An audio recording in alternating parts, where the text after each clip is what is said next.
na Zenvia, a gente tem o papel de Product Manager e Product Owner, né? Até porque eu já fiz dois, então já ficou claro isso desde o começo.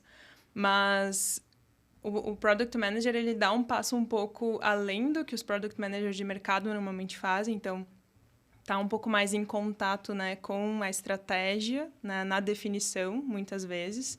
E também tem conexão com todas as áreas, basicamente, que impactam o produto.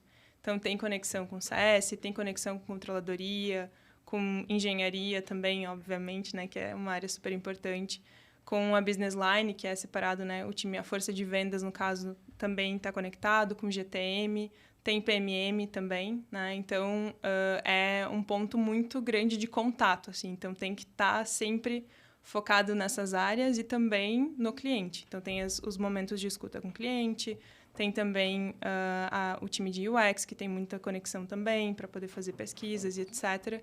Então, é muito pulverizado assim, a comunicação. Então, a comunicação ela é super importante.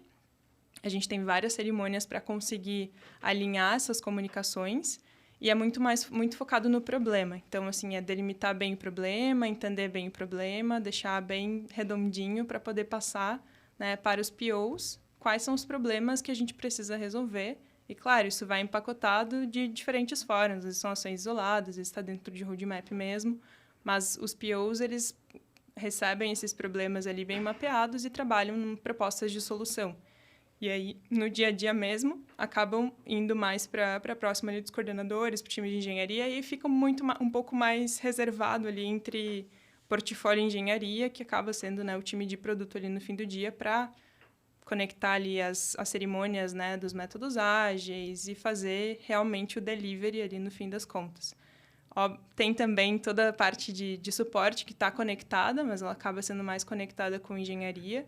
Tem um envolvimento e etc. que acontece para entender realmente o que está pegando, o que está acontecendo, para fazer as priorizações.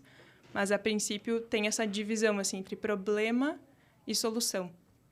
E aí, claro, no final, tudo se junta para poder, né, fazer todo esse GTM e entregar ao mercado aí boas soluções de Customer Experience.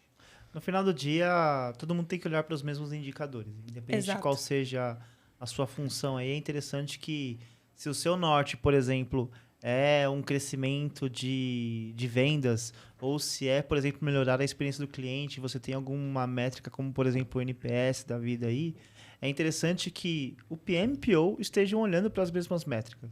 Eu já vi falhas não, o PO está olhando para outros indicadores diferentes do PM. Cara, aí você já matou qualquer discussão de produto. Porque todo mundo tem que estar mirando para o mesmo norte. Mas, na construção da conexão com esses indicadores, você tem caminhos diferentes. Então, quando eu penso no PM, ele está muito mais entendendo assim, nos indicadores macro. Então, eu estou olhando mais no forecast da coisa. Então, se eu tenho um NPS de 30 eu quero chegar a 50, quais são os grandes temas que eu vou desdobrar numa visão de curto, médio e longo prazo? Então, você está muito mais conectado a uma visão mais de longe mesmo. E quando você se desdobra para dentro, o PO, ele sim olha a mesma métrica, mas ele olha para aquele quarter, para aquele próximo release e por aí vai. Então, assim, o PO, ele olha o detalhe, então aquela ação, ela está conectada a um indicador, mas é uma ação isolada. Quando você olha o PM, ele tem um conjunto de ações que vão, obviamente, se desdobrar ou não em roadmap, em backlog, mas ele está aqui trazendo insumos, entendendo as conexões com as áreas, com os clientes, para poder trazer essa visão.